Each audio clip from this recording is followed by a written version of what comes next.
Well, good morning. Why don't we get started? My name is Ed Blucher. I'm the director of the Enrico Fermi Institute, and I'm thrilled to see all of you here in person to start the 91st Compton Lecture Series. As probably many of you know, we haven't had one of these lectures since the fall of 2019. So it's been a long gap, and we're thrilled to see all of you here, especially in this building, which is the new home of the Enrico Fermi Institute. These lectures began in the winter of 1976. So they've been going on a long time, and the speakers have been a whole series of, well, they're all given by outstanding young researchers who are here, many of whom have become very well-known senior researchers over that period.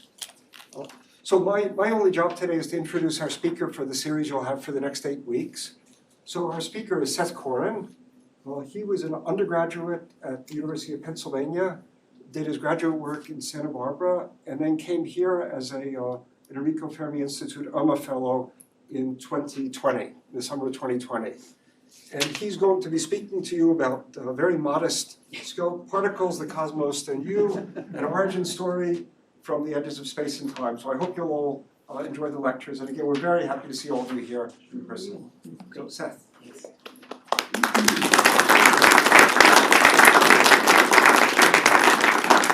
Everyone, thank you for coming, and thank you, Ed, for the kind introduction. I'm honored to be given this opportunity to give these lectures. It's quite a unique opportunity, so much so that there isn't really much guidance on what I should do with the lectures. And so I thought with the first one, let me see what I should, I thought with the first one, I take it, rather than giving the first part today of some 8-part story, I take today to explain in overview what I'm going to tell you, to very briefly, quickly zoom down from human scales to the shortest scales that we currently understand, and very quickly tell your history since a few minutes after the Big Bang, all things that I will go into more detail on over the next 8 weeks. And also to tell you why I've decided to go in this direction, give some motivations for the topic I'm going to be talking about, because as I said in the title, in some sense this is going to be about all of our origins. The origins of this lecture series are with me and my own origins, so I thought there might be some interest in some biographical background information, and also it would be a good disclaimer of my own background and the perspective I bring to this topic. So a little bit more detail than Ed gave. My educational biography, in brief, I was I grew up around Philadelphia, and I went as an undergraduate to the University of Pennsylvania. I got my bachelor's degree in physics and in math, and I was very fortunate to work with a brilliant astrophysicist, Professor Colin Blake. We thought together about stars and exoplanets. I did some work on asteroids.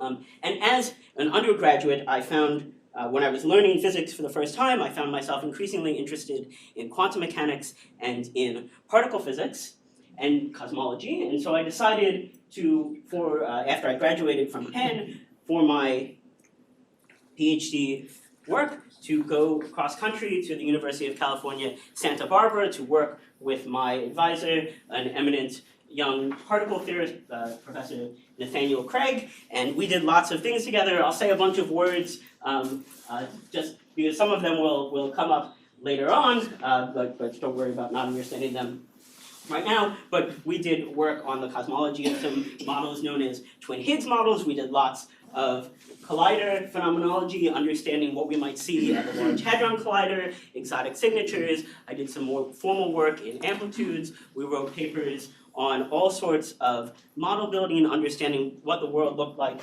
on very small scales, about dark matter, neutrinos. The central part of my thesis work was work I did with my advisor on the hierarchy problem, which is some deep theoretical puzzle about the Higgs boson. And we proposed some novel explanations for it. I wrote my dissertation on that topic, and it was kindly given the American Physical Society's 2022 Sakurai Dissertation Award for a dissertation by a theoretical particle physicist. And in 2020, I came here as an fellow. I'm continued to think about a broad variety of things, lots of interest in symmetries, in understanding the stability of the proton, some cosmological issues associated with the early universe. Recently, I've been working with a string theorist here to try to take some mathematical technology and make use of it in particle physics. That's been a very interesting program that I'm excited about. And this is my final year as an fellow. Next year I haven't put it on here, next year I'll be at Notre Dame as another postdoctoral position, not too far away. Now, so this, in very brief terms, is my CV, and given this CV, if I were someone else, or maybe if this were before the pandemic, I might have given a series of lectures called something like The Higgs Theory of the Universe. I've done lots of work from different angles on the Higgs boson. This is the final piece of the standard model that we discovered about a decade ago. It's still very exciting. There's, even though this is some specialized topic, there's lots to say about its predictions, how we actually found it, different puzzles it could be involved in, how it might be related to things like dark matter. So I might have given some very specialized series of lectures, but as you've seen, that's not the direction I decided to go with this.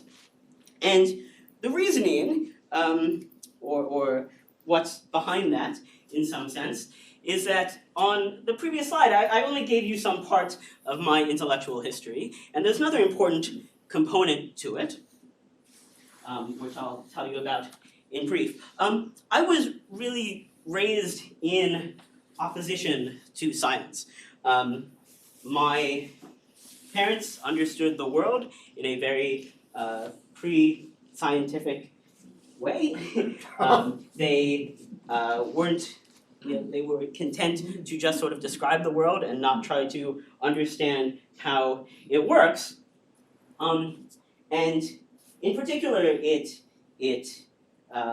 pains me to say, but my parents throughout my life have been prominent producers of scientific medical misinformation. And in particular, anti-vaccine misinformation, which has been I was really raised in a very different way of thinking about the universe than what I'll tell you I've learned today and in these lectures. And to my shame, I only started seriously questioning the point of view, the beliefs of my parents, the way I was raised to understand the universe, when in my teenage years I became seriously ill, mysteriously ill. We, as a family, we didn't see medical doctors ever. That wasn't the way we thought about the universe. My parents believed that as humans we were created as some singular perfect entities, and any intervention like medicine or like chemicals or something was necessarily something harmful. But I fell ill as a teenager, and no visits to chiropractors or acupuncturists or homeopaths or astrologers, tarot cards, pilgrimage, healing crystals or lasers or magnets, which all things we really, all interventions that my parents were happy to try. None of these did anything. It was only after many years of begging my parents that I saw a medical doctor for the first time in my life shortly before I turned 18, who very easily, promptly diagnosed me with having 2 brain tumors. Oh my God. I'm fine now. Perhaps more accurately, I should say, don't worry, the brain tumors are gone. Maybe I'm fine is a slightly higher bar. But it's important to me that I say that after spending years questioning the way I was raised to think about the world and trying to understand how the universe worked in a more scientific way, coming to this realization that science works quite well myself. I, of course, spent many years trying to convince my parents, likewise, to think more critically about the way they thought about the world, to try to prevent the clear and present harm that I saw their actions doing. Unfortunately, I eventually concluded I could not change their minds, and I felt morally obligated to take the strongest stance I possibly could against their beliefs, their actions, by cutting them off in protest in 2015. And unfortunately, you know this last bullet point already, that over the past years there has been a pandemic which has had these central issues of my childhood of medical scientific misinformation as the key issues of the international stage. This has been a very difficult period for me. I'm sure it's been very difficult for many of you. I certainly have despaired that despite my best efforts in trying to prevent the harm I saw in my parents' beliefs, my actions alone could not prevent, indeed, the terrible excess deaths of the pandemic caused by vaccine hesitancy. Although I believe, certainly I slowed my parents down. And was there one more thing I wanted to say? And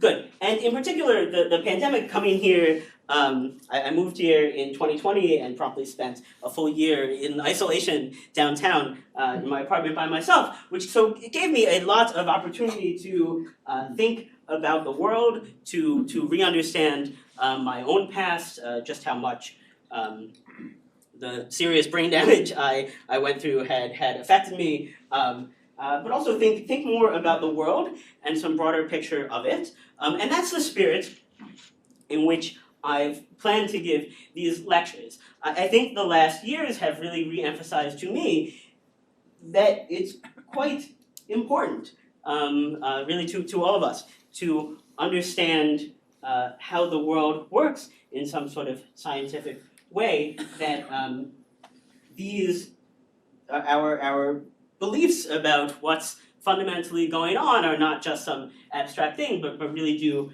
affect decisions we make personally and on a societal level. So my plan is to, rather than going into some very specialized topic, to give a broader introduction to particle physics and cosmology, and to try to connect a bit with who we are as humans.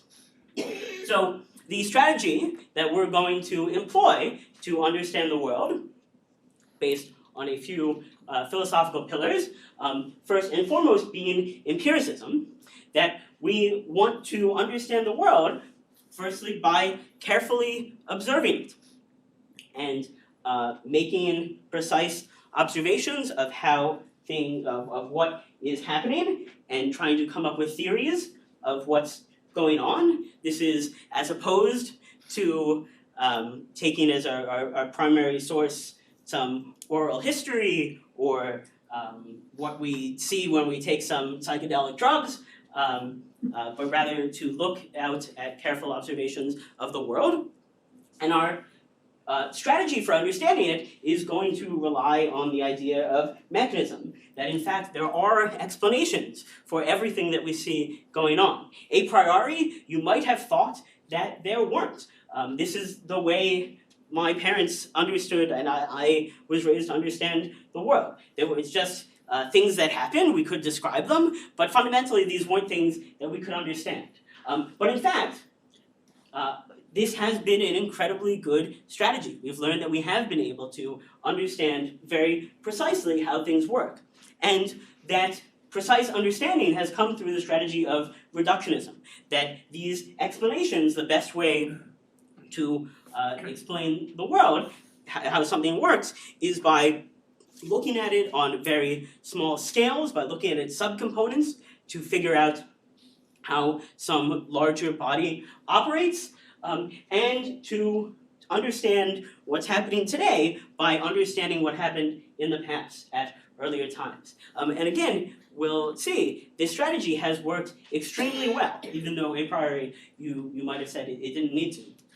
And I hope to also emphasize that while the world around us on human scales is very complicated, what this strategy, the success of this strategy has revealed is that if you look at very small distances at very early times, there is some fundamental simplicity, and all of the complication today, all of the complication that we see on our scales comes as some emergent property when we look at larger scales and longer times.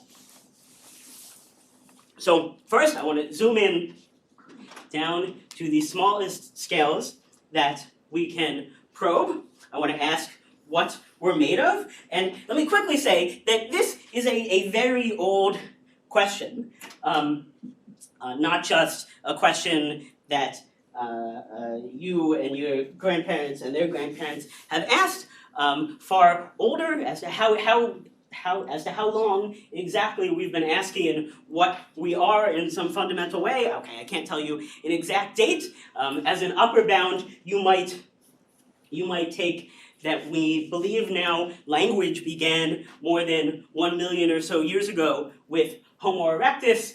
We know that Homo erectus, our ancestors over 1 million years ago, were living in groups, they were making tools, they were hunting, they were cooking. It's believed that they had some notion of language. As to some more direct evidence for maybe a lower bound on when people were asking these sorts of existential questions, we have evidence of burials in the Middle East, in Africa, more than 100,000 years ago, both of Homo sapiens and Neanderthals, leaving grave goods, burying their venerated dead with decorations. Clearly, these were peoples who were thinking abstractly about themselves, who were attaching meaning to each other, and who were asking questions like, what the heck is going on? So a very, very old question, but one that only a few hundred years ago, in the 1600s, when we devised, first Van Leeuwenhoek devised a microscope to allow us to look at very small scales and actually make some precise observations. Only then did we understand the very basic fact that all of us are made out of cells. We are not some singular entities, but in fact we have subcomponents of our own. Here's a drawing of one of Hooke's early microscopes, and a drawing he made of some quark cells. Good. Is this too much light on the front? Yeah, okay. That was some, when you came in, some light changed. No, not your fault. Do you know how we turn off these? Well, no, I think it's probably one of these. Okay, there might also, wait, hold on. Now we're getting fancy. Okay, all right, hopefully that hasn't impacted your view out the window. Wonderful, thank you. Okay, only, compared to how long our ancestors have been asking this question of who we are, it's only incredibly recently that we've understood the basic fact that we ourselves are made out of some subcomponents, some cells. In fact, you are some you as an entity are some emergent phenomenon out of trillions of cells that make up your body. And our cells are quite specialized. We have lots of different types, just a few for reference. This is now, we're zooming down to scales something like a tenth or a hundredth of a millimeter. You're some collection of trillions of cells that work together to make the individual that is you. And we can understand lots of biology now over the past decades in terms of cells and the interactions between them that create you. But there's still an enormous amount of complexity at this stage. It's very hard to understand everything. They're making enormous progress, but there's much we have to learn. If we look even closer, then we find that cells are made out of molecules, as, of course, is everything. The air in this room is some mix of oxygen, nitrogen, carbon dioxide, water vapor. Rocks are some crystals, plastics, some special molecules that we've learned how to create. And our cells themselves are very complicated entities that are made out of proteins doing lots of very specialized functions. I have a close-up here of a cell membrane. This is, of course, one of the basic things that life has to invent to separate self and not self. Some fantastically complex proteins that make up the linings of every one of our cells. I've zoomed in here on DNA, which, of course, another very special structure that allows some self-replication of all of our cells. And again, over the past decades, we've learned an enormous amount about what our bodies, our cells look like in terms of these proteins and understanding the world at this very deep level. But again, things at this level are still very complicated. But if we zoom in even further, down to things like distances of a nanometer or fractions thereof, we find that molecules were made out of atoms. In the 1800s, chemists were beginning to understand that they could understand reactions, chemical reactions that take place in the world by some transmutation of atoms, combustion here, burning things, respiration, and photosynthesis. All of these have clear, simple explanations in terms of chemical processes going on at lengths of something like a nanometer. And in the 1800s, people began to see that there were some organizing principles going on. I have here Mendeleev's periodic table of the elements. He was able to finally arrange in a relatively simple way the enormous complication of all of these different materials, all of the different things we see going on in terms of properties of the fundamental atoms that make up those chemicals, those molecules. This nice chart color codes how much of our own bodies are made out of different ones of these atoms. We have lots of hydrogen, the lightest element, lots also of some of the other light elements, carbon, nitrogen, oxygen, but in fact our bodies require traces of some of these heavier elements as well, phosphorus, calcium, potassium. But nonetheless, we could see finally that there was some sort of structure going on, some sort of organization in how all matter works. Later into the 1800s, toward the end of the 1800s, we learned that we could zoom in even further. Now, zooming in at these scales, I have to disclaim I'm using metaphorically. We can no longer just take a more powerful microscope to look at even smaller distances. What we have to rely on are scattering experiments, setting up some configuration of some elements, some materials that are going to interact, and inferring from that what what things look like on very small scales. And we find that these atoms themselves, and we saw we had many different ones of them, but we find they're not just each some entirely separate sort of material. They're not singular objects at all. They contain, in fact, both positively and negatively charged components. In 1897, Thomson did this famous cathode ray experiment where he produced electrons from some atoms, was able to strip electrons off of atoms, and then see some classical scattering of a beam of electrons in a background electric field to infer that there were negatively charged subcomponents of atoms, subatomic particles that we call electrons, that can be stripped off of the atoms. Then, about a decade later, we carried out experiments suggested by Rutherford to find that the positive components of the atom, the nucleus, and each nucleus, each different type of atom has a different positive charge. Rutherford found by shooting helium nuclei at gold foil that the positive parts of the atom are in fact centralized, located in some central region of the atom compared to a much larger electron cloud in which they sit.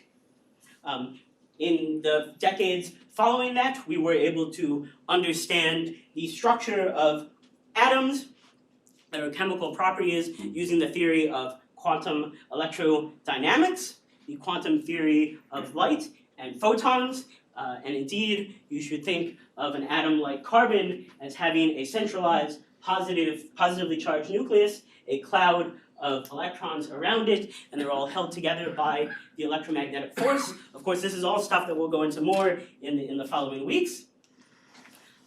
If we zoom in even further, we find that not only are the negative and positive charges of the atom different things, but we can explain why there are all of these different sorts of atoms. You see all of these nuclei with different positive charges in terms of each nucleus being composed of different numbers of individual just two particles, protons and neutrons. Protons carry the positive charge, neutrons are neutral. Our carbon nucleus that we were looking at contains 6 protons and, in that example, 8 neutrons. And you can understand now just from these two particles all of the properties of all of the different elements, the nuclei that we saw. The different number of protons controls the positive charge of the nucleus, leads to different chemical properties.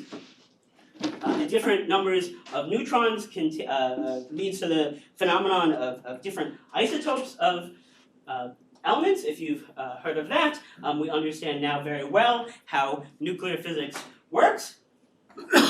And if we zoom in even farther, what we understood only in the 1970s by scattering experiments, now using electrons to probe the insides of protons and neutrons, we found that these nucleons, these neutrons and protons themselves, are not singular objects either, but are held together, are bound states of particles known as quarks, up and down type quarks that are held together by gluons, another type of massless particle, just like we found that the atoms are some composite particles, some bound states of positive and negative charges held together by photons. At a deeper level, the protons and neutrons themselves are bound states of quarks that are held together by gluons. The way this works is unlike chemistry, which has some classical properties. The way this works is now fundamentally quantum mechanical. There are new sorts of phenomena that lead to having these bound states when we look even closer. I should have said in words, this is down at something like 10 to the minus 15 meters. And if we look at even smaller distances, there are new, heavier, unstable particles. We can understand the phenomenon of nuclear decay by the exchange of some massive particles known as W bosons, which quantum mechanics allows to exist only on very short timescales. They're not stable themselves, so things aren't made out of them. And they cause neutrons to decay into protons and produce electrons and neutrinos.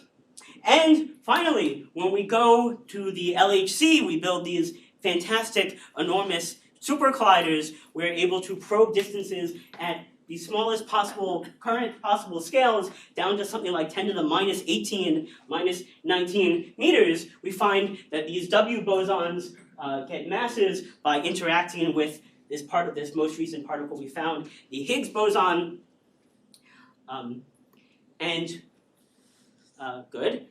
The Higgs boson, this is the most recent particle we found about 10 years ago at the LHC. And we can understand all of the properties of all of the matter that we've observed at the smallest scales in what's known as the standard model of particle physics. It contains quarks that make up the neutron and the proton. It contains electrons and neutrinos, the particles, the bosons that provide those forces, explaining why we have these bound states. Finally, the Higgs boson, this last thing that we've discovered. We'll go into all of this in more detail. It contains some surprises for us as professional particle physicists, but we have this incredibly compact, simple accounting for all of the matter that exists in you throughout the world, all of its interactions. We've understood things incredibly precisely, and we find that the rules at this smallest scale are in fact incredibly simple. We can understand very precisely everything that goes on. And it really amazes me that we are all made out of this same stuff. When you learn about this in particle physics textbooks, it's all treated very abstractly. Some experiments going on to understand the structure of matter at the LHC, but of course we are all made of this same matter. And telling the story I've briefly gone through today in reverse, indeed, there are remarkable emergent behaviors as we look at longer length scales, as we look at longer time scales, the development and the how all of our cells work is of course incredible, but there's no magic going on. We can understand all of these behaviors continually better and better from the fundamentals of how matter works at its smallest scales, and we can understand how these complex phenomena come to be. Now, of course, that's how everything works today, but there's another important question, which is how everything we see around us got this way. What is the history of everything? So let me turn to that. So again, some age-old question like where we came from. It's intriguing, poetic that indeed humans have long looked to the stars and wondered about our origins and how everything came to be. Indeed, I'll tell you that our origins are very linked to the stars, but in some physical, in some cosmic way.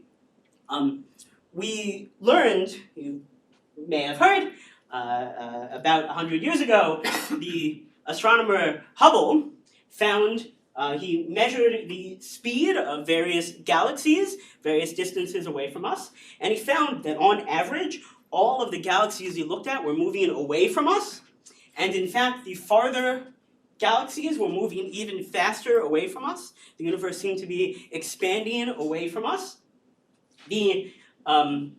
Thankfully, already earlier, some 15 years earlier, Einstein had introduced general relativity, which is the correct framework for us to understand that physically what's going on is that in this general theory of gravity, general relativity, space itself, distances themselves are dynamical and can change with time, and the explanation of everything seeming to move away from us is not that we're in some special place, but in fact that over time all of space is expanding on large enough scales. Every galaxy is moving farther away from every other galaxy. And this means that if we play time in reverse, if we're interested in what happened at very early times, then at earlier times, everything was much denser, closer together, and correspondingly much hotter. And this is good. So this is fantastic and is what ties together particle physics and cosmology. When we look at very hot environments like existed in the very early universe, the high temperatures break apart the sorts of matter that we see today. This is familiar at some level from just everyday materials like ice, like water.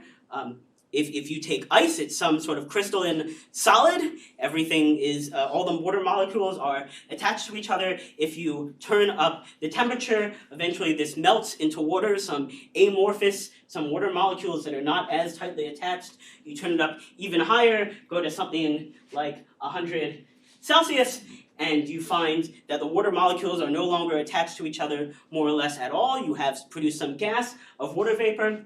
If you keep turning up the temperature, then another few orders of magnitude at something like 100,000 degrees Celsius, you'll find that you break apart the atoms of the water molecules. You just have separate electrons, separate charged electrons and positively charged hydrogen and oxygen ions. This is what we call a plasma.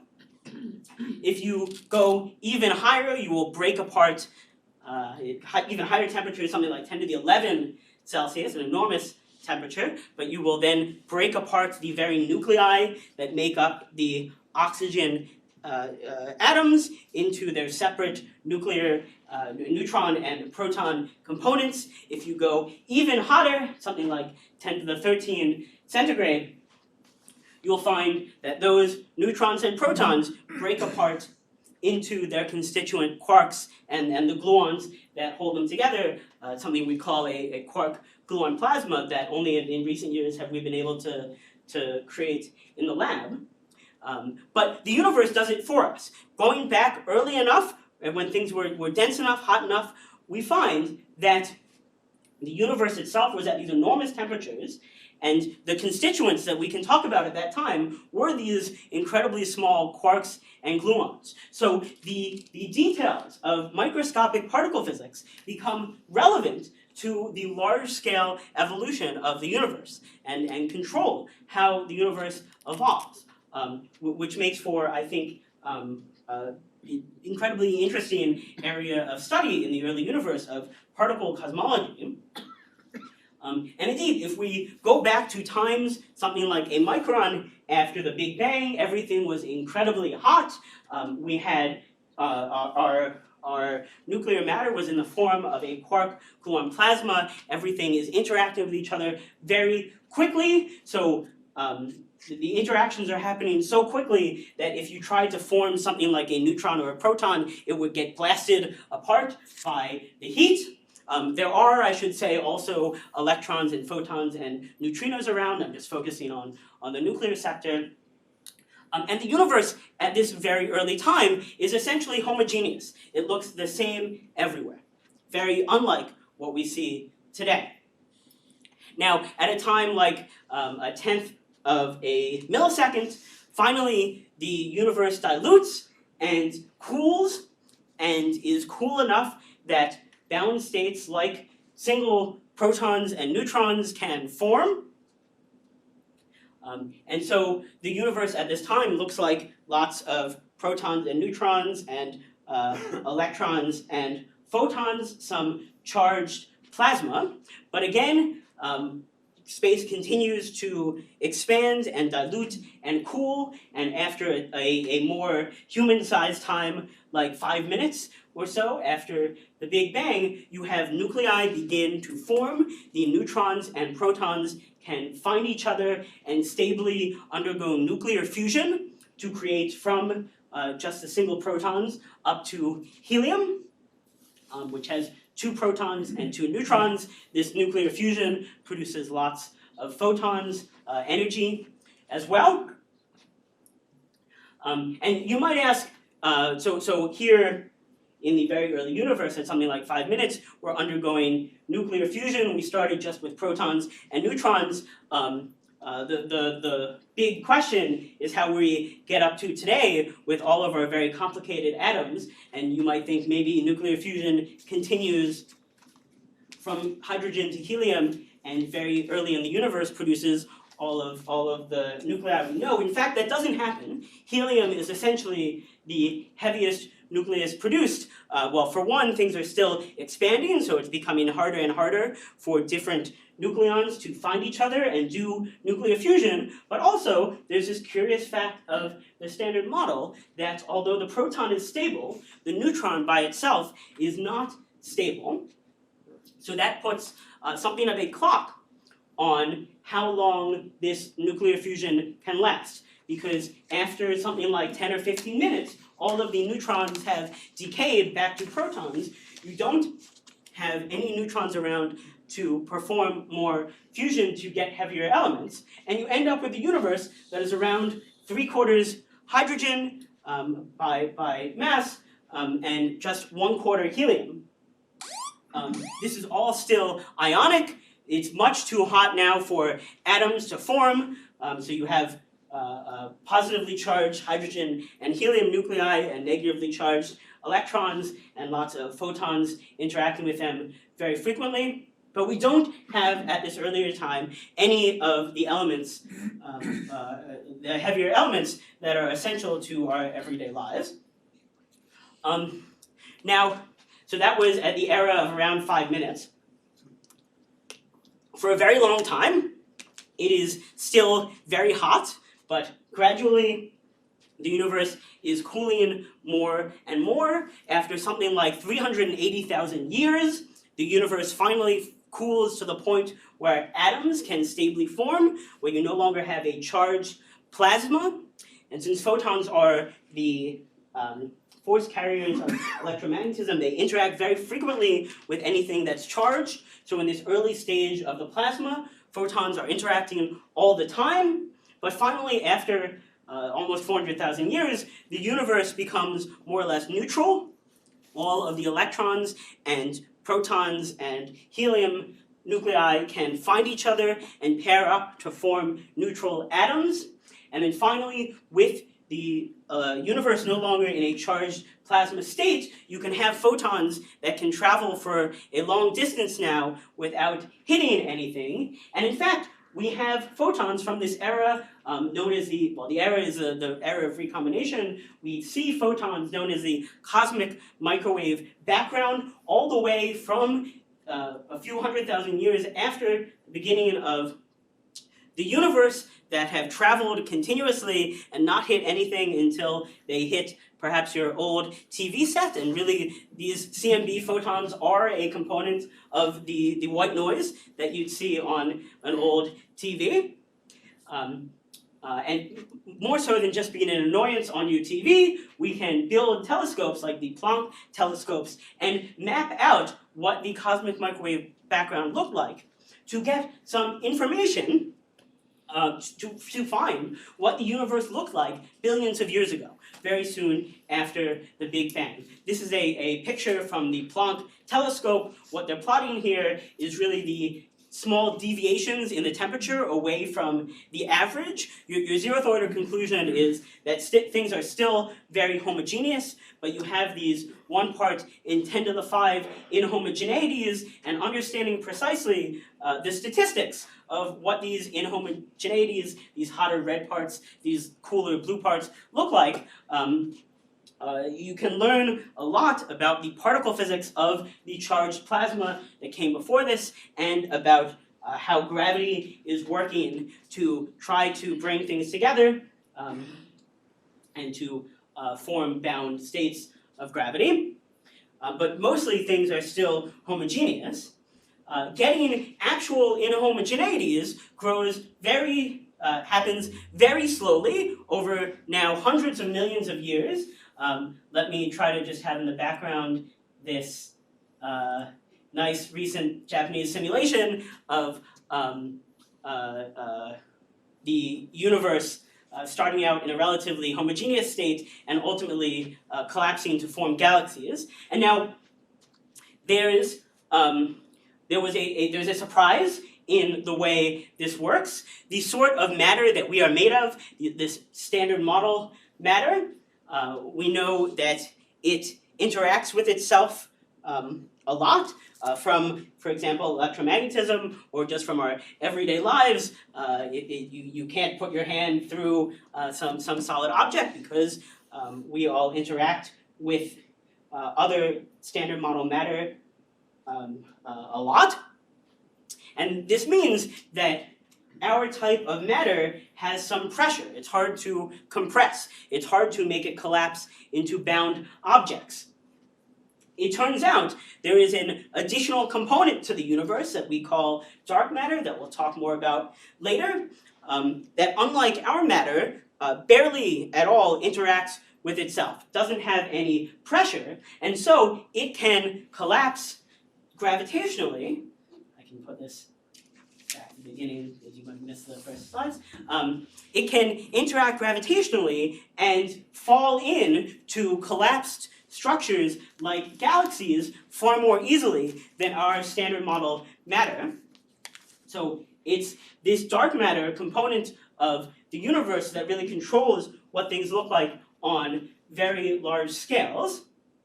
And as we play the universe forward, as this all goes, that's not the forward. There we go. As we go forward, some regions of the universe, after something like 100 million years, become so dense and so hot that we're, again, back to the temperatures of the very early universe where nuclear fusion occurred. And you start seeing processes where hydrogen atoms, protons, are fused together to produce helium again, and lots of light and neutrinos. And the light from these nuclear fusion processes provides a pressure against the matter that is undergoing some gravitational collapse, trying to collapse on itself. The light from this nuclear fusion supports these objects of standard, let's do questions at the end, objects against collapse. We have, after some 100 million years, stars, which of course as a byproduct produce all of the light that we rely on Earth. And so finally we have in the universe, after some 100 million years, another opportunity to produce heavier elements through nuclear fusion. But still at this stage, we're only producing helium. Well, and also, whatever we're producing is trapped in the center of a star. But it so happens, that eventually one of these early stars burns through all of the hydrogen fuel that it is using to fuse to helium and starts to fuse heavier and heavier elements, carbon, oxygen, eventually all the way up to iron, which is in some sense the most stable. And finally, toward the end of the lifetimes of these stellar objects, they explode in the form of a supernova and release all of these heavy elements back out into their galaxies. Now, the sun was not one of these first stars, because then everything around the sun would only have been hydrogen and helium.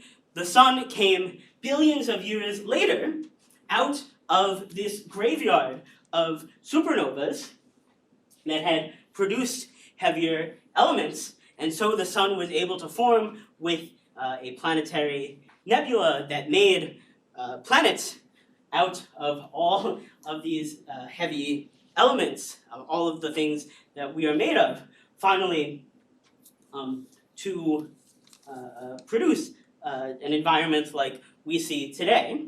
And I don't have time to go more into, indeed, the formation of the sun and the earth and all of the interesting geology and the beginnings of, well, now in some time reversal, the development of cells and eventually biology, culture, us. But I think that just even up to this picture of understanding the origins of all of the heavy elements in our bodies in this room from the center of stars some billions of years ago, where they were created through nuclear fusion, I think even already at that level, I want to say again that it's important to understand how the world works. We all make lots of decisions every day, personally, on a collective, on a societal effort level. And I think it's very easy, all too easy, to have those decisions ultimately be based on some stories that we were told when we were children about how the world works that aren't actually borne out when you carefully observe the world. I think very generally, if we want to figure out how to organize a society, it has to be important that for us to properly understand the situation we're in, that we're social primates comprised out of cells composed of atoms, some physical objects that were forged in the center of stars, that we live on some planet that has some billions-year-long complex history from physics to geology to chemistry to biology to culture. But more so than some collective message, what I want to leave you with is more personally is that you yourself are a physical system. If you hold your hand in front of your face and look at your hand, I don't just mean the hand that you are looking at, which I think we all agree is physical, but I mean the you that is doing the looking. Your consciousness is a physical system. To me, this is as simple as the fact that we can introduce into your body some incredibly small amount, millionths of your body mass, of some simple compound, and wait for a minute, and your consciousness disappears entirely gone. I think it's very clear from this experience that consciousness is the result of physical processes that can be controlled and affected by some chemicals. I'll remind you, in case what I've said is too euphemistic, we call this in what I would say should be a profound experience, just general anesthesia. So I think very deeply, very sincerely, understanding particle physics is understanding yourself. It's understanding how you work, what you look like on very small scales. And I think that understanding cosmology is really understanding your history back billions of years toward the Big Bang from the center of stars. So that's what I wanted to tell you about today. The organization of the rest of the talks will follow what I've said. Although hopefully I'll take more questions, I'll be more interactive in these next parts.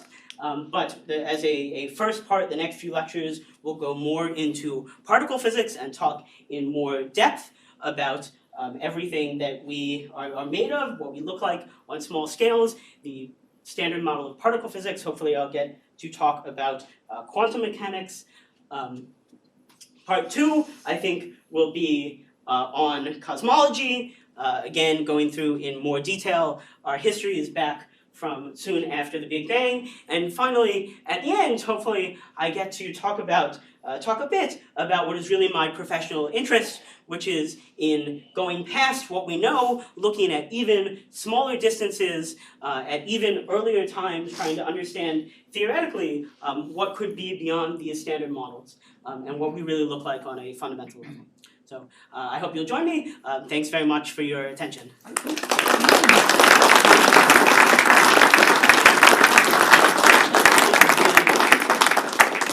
So Seth will answer questions. I want to say one thing for next time, that I promise we will have more chairs. Please, go ahead. Thanks, Seth. Yes, some questions. So going back, we still think that the Big Bang started from a singularity. I think in a Or a Planck volume. in a more complete theory of physics, there shouldn't be any such singularity. Indeed, general relativity predicts that things started from some sort of singular configuration, but we know sort of from that in fact we need to go beyond general relativity. Ultimately, we need to understand how general relativity works with quantum mechanics. How did gravity come out of that? Since it wasn't space. It's a very good question that maybe we'll get to, but I don't have a quick answer. But the topic of ongoing research. Yes, we're over here. Sorry. Why is that such a masculine compound to say the Big Bang? It just sounds masculine to me. It's not parthenogenesis. It's not parthenogenesis at all. Name Fred Hoyle. Now, do you know what parthenogenesis means? What the